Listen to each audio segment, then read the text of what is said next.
Alors Duo, c'est un dispositif d'accompagnement et une résidence pour la musique de film court. C'est-à-dire que nous accompagnons pendant une année des compositeurs pour aider à leur insertion professionnelle. C'est un accompagnement pour une année aussi auprès d'auteurs qui peuvent développer leur scénario, être orientés en production.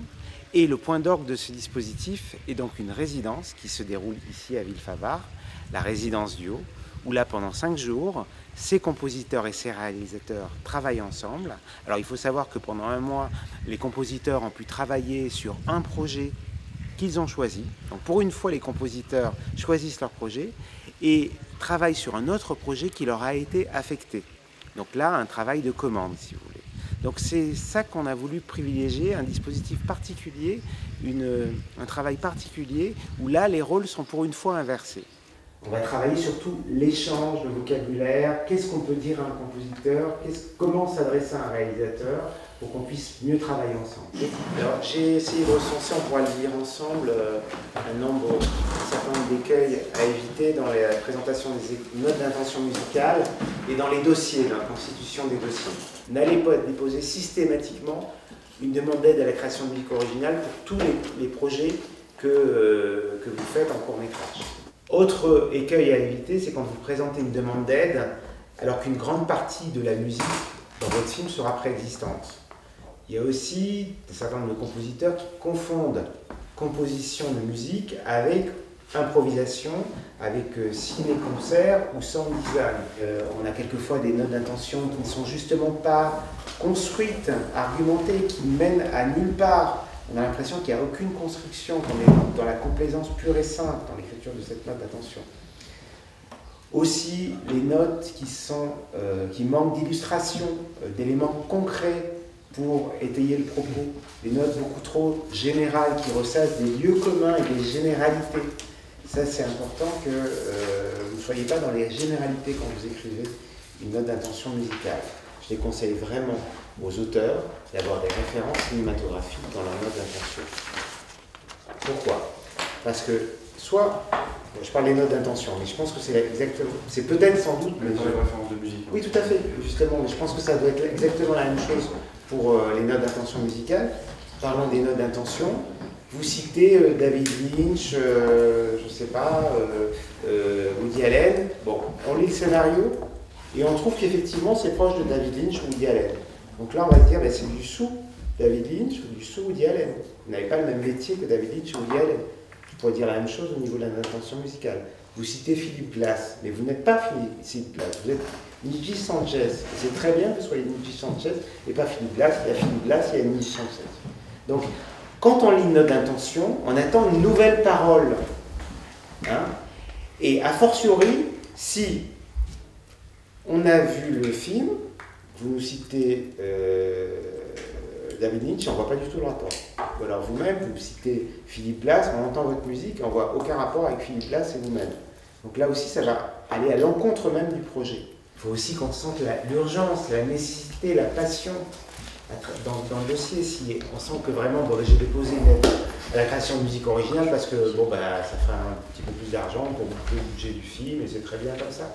Ben, ça, on va le sentir. Hein. Quand vous vous retrouvez face à 5-6 projets qui ont déjà été bien filtrés, qui restent entre guillemets plus que la musique sur laquelle on peut établir une forme de classification, on va privilégier évidemment les projets où le travail d'écriture est significatif.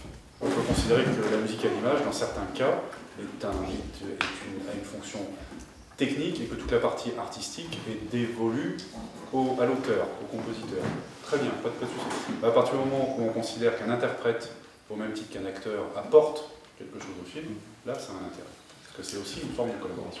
Alors le dispositif Duo, ce qui est assez intéressant, c'est qu'il y a une sorte de ping-pong intellectuel avec les uns et les autres, que ce soit avec les compositeurs ou les autres réalisateurs, qui nous mettent souvent face aux problématiques de notre scénario.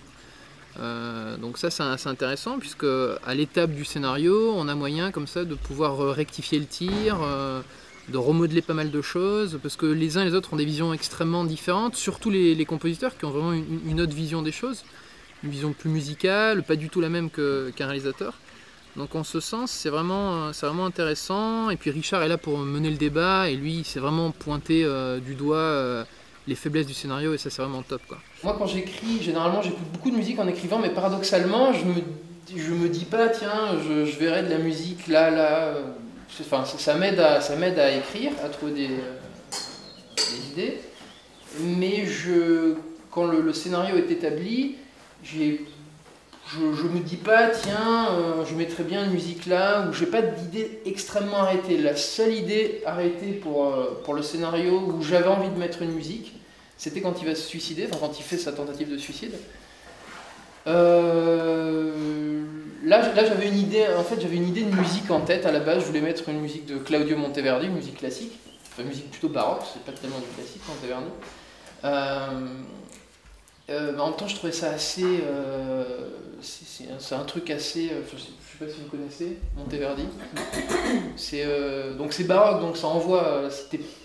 Je me disais que c'était peut-être un peu too much. Ouais, c'est ça, le côté un peu too much par rapport à la situation qui est actuelle. Tout à fait. Je connais déjà un peu le travail en amont de David et on se connaît un peu. Donc quand il me parle de certains sujets, j'arrive de suite à voir des images, un peu en tout cas l'univers sonore qui peut découler de ça. Et j'ai envie de le suivre. Voilà. Ce qui est intéressant, c'est pas seulement de discuter en fait avec un compositeur qui nous propose une musique sur des intentions les intentions du moment qu'on a sur les scénarios, mais c'est aussi d'échanger avec tous les autres compositeurs. Ça permet aussi de créer des liens sur un métier où on est quand même souvent en solitaire et l'air de rien un peu en concurrence les uns les autres. Et c'est bien de pouvoir se côtoyer dans ce cadre-là et échanger autrement. Là, je suis proche de mon tournage, donc j'ai eu beaucoup de discussions avec notamment mon chef opérateur et ma chef d'écho sur les intentions en termes d'image, tout ça que je veux pour le film. Et c'est vrai que, par exemple, voilà, pour moi, je ne peux pas dissocier les intentions visuelles des intentions sonores. Il y a une danse en fait qui s'appelle le doogie. C'est une danse un peu club hip-hop qui est sur un rythme très lent en fait, et je voulais prendre le contre-pied en fait d'avoir ce même tempo lent mais avec de la musique électro, un truc électro mais avec le même rythme et par contre qu'elle danse du doogie du hip-hop sur un truc électro. Je voulais prendre un peu ce contre-pied là. C'est venu de mon envie d'harmoniser un peu toutes les musiques diégétiques en fait, parce que j'avais l'impression que je partais dans trop de styles différents et qu'il n'y avait rien qui les liait. Moi, pour cette scène-là, en fait, c'est la scène qui m'a intéressé le plus au niveau de la musique, puisque... Le paintball ? Ouais, le paintball, parce qu'on est justement dans une scène qui a des opposés, quoi. C'est-à-dire qu'on est dans une scène d'action, forcément qui va avoir du mouvement, mais à la fois on est dans la tête de cette fille-là. Elle n'est pas en train de penser au paintball, mais elle est en train de penser à autre chose. Donc il y a quelque chose d'assez intéressant à mettre en opposition au niveau de la musique. Si on part sur une musique, et on dit oui, je veux vraiment une musique électro, mais très moderne, vraiment, tu vois, comme celle qui vient de sortir en 2010 ou 2011, eh bien, attends, je vais te faire une chose qui est totalement différente, qu'est-ce que tu en penses? C'est bien aussi, justement, pour éviter qu'un réalisateur se ferme sur un image, de lui montrer autre chose. Richard Sidi m'a invité à animer avec lui cette résidence pour parler musique, des rapports musique à l'image. J'enseigne donc la musique à l'image au CNSM et donc je travaille avec beaucoup de compositeurs et l'idée de collaborer avec des réalisateurs et en amont m'intéresse au plus haut point. Et donc là c'était vraiment des rencontres entre plusieurs écoles et plusieurs réalisateurs et compositeurs, et j'ai trouvé l'idée déjà formidable, déjà de sortir de l'école et de créer des rencontres de personnes et de rencontres de formations différentes. Ça c'est un cocktail qui m'intéresse. En fait moi j'imaginais qu'il pourrait y avoir deux thèmes, un qui serait lié au personnage de Zoé, sa découverte du lieu, au début l'enfermement, un peu le sentiment de solitude et tout ça, et puis la révolte naissante en fait, quelque chose qui devienne un peu plus résolu, peut-être une musique qui correspond un peu à cet aspect-là du film, et puis une musique qui correspondrait plus à au côté suspense du film. Moi, je leur ai donné 2 références comme ça, qui n'ont rien à voir toutes les deux, mais Bellatar, en fait, pour la manière Bellatar, notamment en fait, la musique des harmonies Werkmeister. Et puis l'autre référence c'était Argento, Suspiria, enfin, les musiques des Gobelins. Mais en fait, je veux pas du tout quelque chose qui soit qui a un côté magique comme il y a dans cette musique-là, mais c'était plus pour le côté atmosphérique. Des scènes où elle marche. Moi je trouve ça important de le savoir au début parce que souvent quand on commence à parler, on arrive à des détails. Oui, il y a une scène d'angoisse, oui, tout d'un coup il fait ci, il fait ça, et tout d'un coup la musique doit ponctuer un élément. Moi je trouve que ça ne nous dit pas grand-chose sur... J'aime bien sentir l'essence du film dans sa globalité, et que ce soit un genre ou un autre, mais qu'on sente le cadre global. La musique qui sert à tel ou tel endroit, je trouve ça paniquant, et du coup on a plein d'idées, pourquoi pas une autre et encore une autre. Le fait que cette résidence ait lieu ici à Villefavard crée une espèce de bulle. On est tous là ensemble pendant 5 jours, dans un cadre calme et à la fois beau. Donc on est à la fois bien ici et en même temps à tête reposée pour travailler. Et ce qui fait qu'on est en fait mobilisé à 100% sur le sujet. Avec Costa Gavras, est-ce que vous parliez musique ou davantage du film? Vraiment, enfin Costa, il a vraiment un rapport humain, il est très humaniste. Et malgré, tu vois, c'est vraiment, il a une aura extraordinaire et c'est vraiment un grand monsieur. Il est toujours d'une simplicité extraordinaire, je crois que c'est ça qu'il faut retenir. Et il est toujours, il va prendre 10 millions de... Enfin, il va dire les choses, et c'est ça que c'est formidable. Moi, je crois que c'est ce qui... Il m'a vraiment appris à faire de la musique de film, en fait, Costa. Plus qu'avec un autre musicien. Il m'a appris à avoir un rapport direct aux choses. C'est de se dire les choses. Et d'ailleurs, jusqu'à aujourd'hui, quand je rencontre pour la première fois un réalisateur, je lui dis, on est là, parce que j'ai un studio, donc dans le studio, et la seule chose que je demande, c'est qu'on se dise les choses. Même si c'est dur. Et c'est que comme ça qu'on peut avancer. Bien souvent, j'entends que les compositeurs préfèrent être impliqués tôt, dès le scénario sur un film. Est-ce ton cas où tu as besoin de l'image pour écrire une musique? Alors moi, je déteste travailler avant. Parce que de toute façon, un réalisateur sur un scénario, bien sûr, vous qui êtes réalisateur, un scénario, c'est toujours bien de le lire avant, bien sûr, parce que du coup, on imagine des choses. Mais en fait, au final... Les 3/4 des 90% des fois, je dirais que le film, il n'y a pas dans le film ce qu'il y avait dans le scénario. Mon scénario a apporté beaucoup de points, beaucoup de thèmes. Et à partir du moment où j'ai su exactement ce dont je voulais parler, ce qui m'animait exactement dans mon histoire, et bien tout de suite, ça s'est réduit à un seul thème et c'est devenu beaucoup plus clair pour moi, tu vois. Et je pense que ton problème, il se situe là en fait, c'est que quand tu auras trouvé vraiment la raison qui te donne vraiment, enfin le thème vraiment l'unique que tu as envie de raconter, et qui se rapporte à toi, je dis pas que ce soit personnel, mais je pense qu'il y a toujours un truc de personnel, en tout cas dans le type de cinéma qu'on veut faire, et j'ai l'impression que c'est ce type de cinéma que tu aimes aussi. Même si c'est un film de genre, je pense que quand tu auras amené ce truc-là, ce sera beaucoup plus clair pour toi. Je travaille déjà uniquement sur les images. C'est pour ça. Armand Amar disait ça hier et ça m'a fait du bien d'entendre ça aussi. C'est des façons différentes de travailler. Un scénario ne me dit rien. Et alors, le minimum pour moi syndical, c'est au moins d'avoir c'est ma façon de travailler. C'est d'abord d'avoir le réalisateur.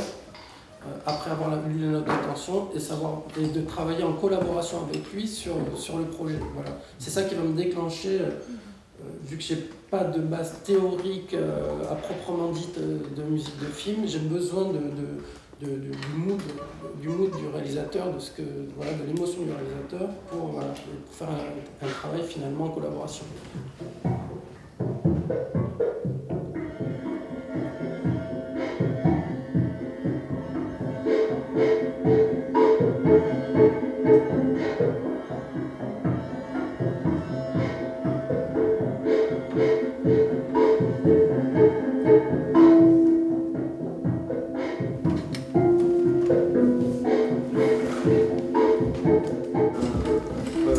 En fait, on ne sait pas où on le verrait, le morceau. On aime bien, mais je ne vois pas. Les deux autres, je trouve tout de suite, on avait des Est-ce que tu peux sentiments. juste remettre la fin? Il y avait un truc là. Ouais, c'est marrant parce que vous parliez de Paul Thomas Anderson. Ah oui, ça ressemble Et ça énormément. ressemble Ah, bah, c'est vachement à ça, énormément. quoi. C'est carrément l'ambiance de The Master aussi. Ouais, c'est des sortes de percus qui occupent. Moi, j'en mettrais peut-être moins, enfin, si on allait dans ce sens-là. Un peu plus de piano pour peut-être plus de légèreté, ce que je me dirais. Il y a une nappe sur la fin. Et derrière en fait, rendre, voilà. Et la nappe, derrière, qu'au moment j'ai entendu que j'entendais pas depuis le début, mais j'ai senti qu'elle était présente depuis le début. D'accord. Et que je remonterai un peu. Pardon, hein, je vais être un peu dure. J'adore moi ça. Mais quand je ferme les yeux, j'oublie le pensionnat, j'oublie l'histoire, je vois un ballet contemporain fantastique. Mais je vois pas du tout le rapport avec le film. Mais j'adore, on peut imaginer le jeu, effectivement le jeu de foulard, parce que c'est hors cadre tout d'un coup, mais ça n'a, je trouve, aucun rapport.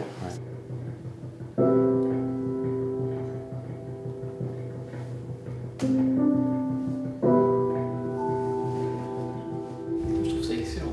C'est bon. Moi, j'aime beaucoup. Ça correspond vachement à l'intro. Ce qui est très intéressant, c'est le fait que ce soit les compositeurs qui aient choisi en fait les projets. Et ensuite, ces échanges qu'on a tout au long de la journée, où chaque projet est défendu par ses auteurs et les compositeurs qui l'ont choisi. Et après, avec tout le reste du groupe. Et là, tout à l'heure, c'était vraiment passionnant de voir les propositions des compositeurs, de la façon dont on se met en accord avec le réalisateur, la proposition de projet, comment on réagit à ce que l'on entend, et surtout de partir du scénario et pas des images.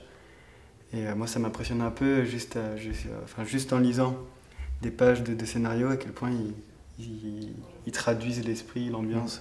Donc moi, la BO autour, je suis parti d'une valse de Chopin que je lui ai présentée sous les 4-5 premières mesures. Et je lui ai dit, voilà, cette fille-là, de toute façon, elle est dans cette musique-là, elle est dans sa boîte à musique. Et donc ça serait bien peut-être de composer quelque chose autour de cette valse de Chopin, de la changer, de l'harmoniser différemment. Et ce qui était intéressant du coup, c'est qu'en discutant hier, on s'est rendu compte aussi que ce qui serait sympa, c'est de rallier en fait cette musique au titre Vienne l'heure et d'y trouver justement des arrangements avec des tic-tac qui rappellent l'attente, voilà. Il faut se dire que chaque fois que vous postulez un nouveau dispositif, que vous postulez auprès d'un nouveau réalisateur avec lequel vous avez travaillé, il faut faire une proposition qui soit un véritable prototype. Il faut vous prendre du temps un peu pour essayer de se renseigner sur ce qu'est l'univers de ce réalisateur, sur ce qu'est ce dispositif, l'émergence, du haut, au bagne, etc., pour faire une lettre de motivation et vous présenter de manière adaptée par rapport au dispositif, mais aussi adaptée par rapport à votre parcours personnel. Louise, la grand-mère, elle parle pas, elle est muette. Et donc pour moi, la musique me permet d'être dans son intériorité, dans son point de vue, dans ses yeux. C'est ce que j'allais dire. Hein, c'est sa parole. Dans sa souffrance aussi, parce que tu voulais une musique, par exemple sur la scène où on la voit, elle, dans son lit d'hôpital, et essayer d'éprouver ce qu'elle, la souffrance qu'elle... Elle souffre, tu veux la montrer? Je pense qu'elle souffre pas physiquement, mais elle souffre d'être là dans cet univers. Je me suis demandé s'il fallait pas, dans la musique, faire ressentir à la fois la chaleur, l'étouffement, mais aussi la soif ou l'eau. Je trouve ça vraiment très très riche. En fait, moi j'apprends beaucoup sur déjà l'univers du film, l'univers de la réalisation. Et puis depuis cet après-midi, effectivement, les compositeurs se sont exercés à l'exercice au jeu de présentation de maquettes devant les réalisateurs. Et ça aussi, c'est très riche parce que c'est vrai que c'est pas facile de présenter ces maquettes, une musique, dans un cadre un peu plus large que le cadre intimiste avec le réalisateur.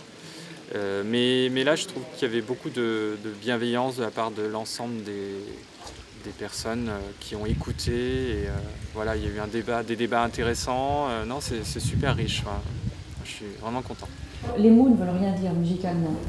Pardon, mais c'est là où il faudrait arriver à trouver... Alors quel langage on doit utiliser? Oui, il n'y en a pas, il n'y en a pas. J'ai envie de dire, pardon, mais il n'y en a je pas. pense que la solution, c'est effectivement, obligé le mieux, ça serait de pouvoir essayer ensemble, monter et dire cette piste. Écouter des choses. Et c'est là où commence la relation. C'est ça, c'est ça. Parce que du coup, la sensibilité du compositeur va se rapprocher des mots que tu lui donnes. C'est maintenant que ça commence.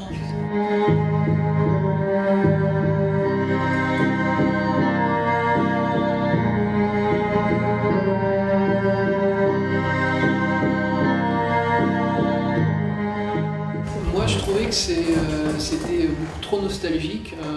Ça me faisait penser un peu, genre j'ai cassé, enfin j'ai plus ma copine, je suis dans ma chambre, je suis en bad. Je l'ai composé comme ça, non je rigole. Parce que là je crois que réellement c'est harmoniquement que ça ne plaît pas. Complètement. Les harmonies lui rappellent trop le souvenir ou quelque chose. Donc là en fait, moi je pense que c'est difficile de repartir sur cette base là. Le problème n'est pas le problème du planant, c'est pas ça le problème. C'est pas son problème, c'est harmonique là. C'est plus sérieux que ça. C'est-à-dire que là il faut C'est vraiment. possible, mais s'il fait une autre, ce sera peut-être un autre problème. On ne sait pas. Toi qui connais justement les instruments d'un orchestre, est-ce que tu es capable de passer par l'étape maquette? Ah bah c'est obligé. Ouais, c'est obligé. Aujourd'hui, si vous maquettez pas, c'est même pas la peine d'y penser. C'est obligé. Je connais pas un seul musicien qui maquette pas. Même ceux qui travaillent beaucoup maquettent. Tout le monde maquette. Et c'est même devenu un point très très excessif, c'est que certaines productions ou certains réalisateurs demandent que la maquette soit tellement proche de l'original que c'en est difficile. Il faut vraiment mixer, il faut les mêmes niveaux, il faut le même rapport entre les groupes instrumentaux. C'est une phase indispensable.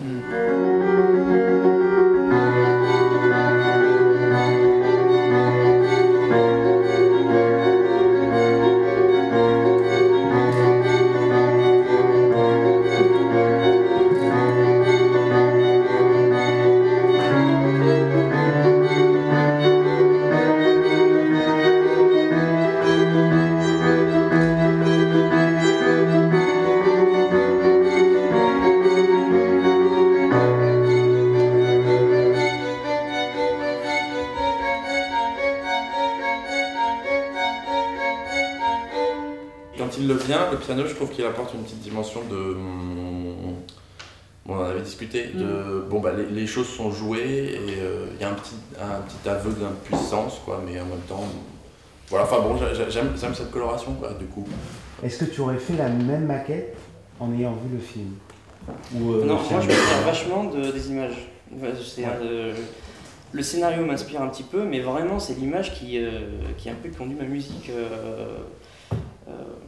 Vraiment, je découpe la scène et je vois les intentions, les moments importants où la musique doit apparaître, disparaître. Je travaille vraiment sur ça.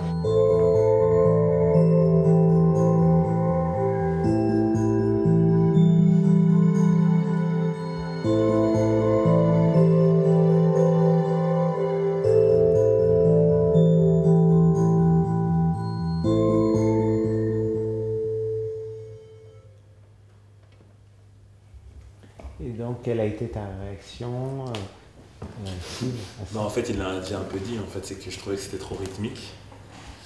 Que voilà, moi, du coup, le côté planant que je voulais un peu en suspens, je ne l'avais pas. Malgré tout, derrière, en fait, tout ce rythme, j'ai senti qu'il y avait une idée qui pourrait correspondre, en fait, à ce que je veux. Donc je lui en ai fait part, avec mes mots à moi, parce que je ne connais pas tous les termes techniques. C'est quoi cette idée, justement? Comment tu l'as définie? En fait, c'était derrière tout ce truc un peu de rythme, il y avait une espèce de nappe comme ça, et que ça, j'aimais bien, en fait. J'aimais bien, mais elle n'était pas encore assez étirée, en fait.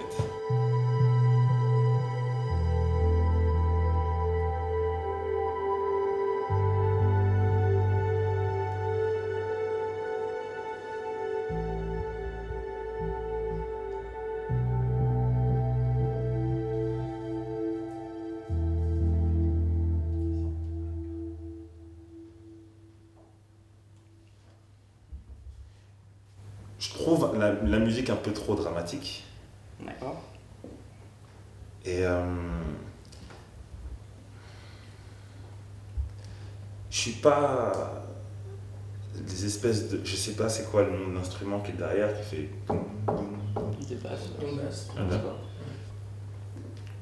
je suis pas spécialement fan de ça et j'ai l'impression que après c'est complètement subjectif ce que je dis, que j'aimerais des notes un peu, enfin quelque chose de un peu plus qui aille un peu plus vers des trucs un peu plus aigus. Ouais, moins grave en fait. Voilà.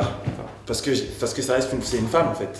Et je trouve ça pas assez féminin, c'est un peu intellectuel ce que je dis, mais... Ah non, ici je mets tout dans un registre médium aigu, ça va un peu bouffer le reste. Ouais, alors après ça dépend du film et tout, j'ai pas le film, je peux pas dire. J'ai pensé la scène, de laisser la place à autre chose, d'avoir vraiment l'action derrière qui continuerait, et d'avoir cette couche comme ça un peu irréelle, quelque chose qui viendrait. Et la basse, je voyais pas le côté masculin, mais comme le battement de cœur, quoi. Je trouve que ce dispositif est une très bonne idée pour nous, parce qu'on manque en tant que jeune compositeur, on manque de pratique et c'est important de connaître un peu les codes dans le cinéma, ce qu'il y a entre réalisateur et compositeur. Je suis absolument ravie de cette résidence parce que, pour plusieurs raisons, mais la principale c'est que le fait de parler avec les compositeurs au moment du scénario du projet permet en fait de préciser de manière étonnante pour moi la direction que j'ai envie de prendre avec le scénario. Heureusement, on a cette collaboration avec un musicien qui est bien évidemment un artiste et c'est une relation très étroite qui se passe avec, j'espère en tout cas, avec beaucoup de mixeurs. En tout cas, ça se passe avec ma façon de travailler, c'est-à-dire essayer de comprendre l'émotion qu'a voulu donner le musicien, essayer de comprendre pourquoi cette musique est passée sur cette séquence et quel enjeu ça peut donner sur cette scène. En gros, on est toujours en quête et en recherche d'émotion. Quelle sera l'émotion la plus juste, la plus directe, la plus efficace aussi. Ce n'est pas, encore une fois, ce n'est pas parce qu'un compositeur a travaillé pendant très longtemps sur une séquence avec réalisateur et qui a été placé au montage image que cette séquence marche, même si elle marchait à l'état du montage image. C'est-à-dire qu'à un moment en mix, on est dans un auditorium, c'est-à-dire une petite salle de cinéma. On va ainsi dire, l'image à échelle humaine et le son aussi, c'est-à-dire qu'on grossit tout, on entend tout, on voit tout. Et donc les rapports qu'on a pu avoir dans un atelier de fabrication du compositeur ou atelier du montage image sont complètement faussés, complètement différents.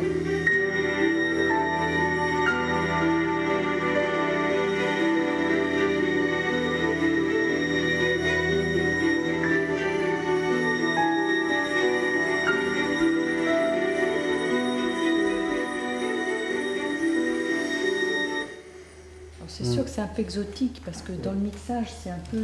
Oui, le mix, voilà. Suivant le mix, ça peut tout changer. Quelque part, c'est trop beau. Moi, si je me posais vraiment la question de l'ampleur, c'est magnifique, tu vois.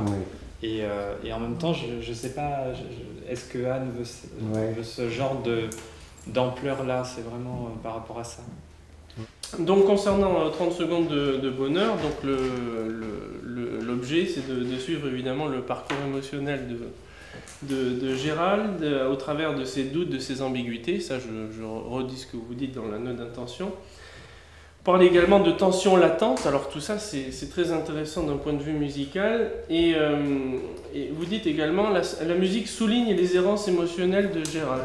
Donc il y a à la fois cette dimension mélancolique et pudique, et en même temps quelque chose qui vous tenait à cœur, en tout cas que moi, qui a fait écho chez moi, c'est cette idée de lyrisme moderne.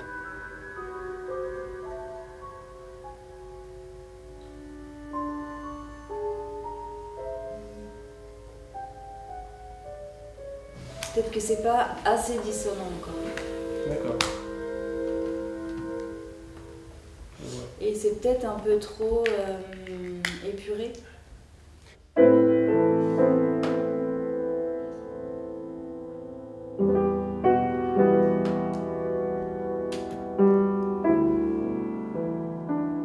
En fait, moi, j'avais jamais travaillé avec un compositeur.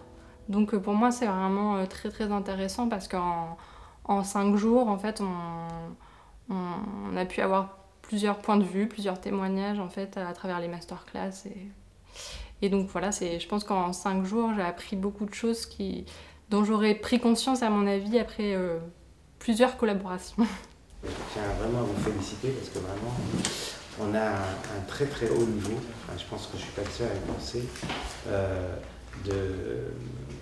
de composition dans le cadre de cette résidence. C'est vraiment tous chacun d'entre vous. Alors peut-être que les propositions que vous avez faites ne correspondent pas toujours au film et c'était pas l'objectif, mais moi j'avais envie de dire, mais moi si j'avais un autre film, je la prends cette musique pour la mettre dans un autre film parce qu'elle est tellement belle et elle est tellement cinématographique, c'est le cas de le dire, hein. Elle suggère des images et plein de choses que voilà. Après, vous avez vu, c'est une question d'ajustement, de compréhension mutuelle sur le film qu'ils veulent faire et le film que vous leur proposez, vous, en tant que musicien. Donc vraiment, il faut avoir vraiment conscience de ça. Alors c'est vrai que c'est très troublant d'entendre la musique comme ça. Ils n'ont pas toujours pensé à vous dire, mais très belle musique, parce que c'était souvent le cas, très très très belle musique. Et après, d'affiner leur ressenti par rapport à ce qu'ils pensent, par rapport à cette musique, dans le cadre de leur film. Voilà. Mais en tout cas, je tenais à vous dire à tous, à chacun d'entre vous, un excellent travail dans le cadre de cette résidence. Bravo.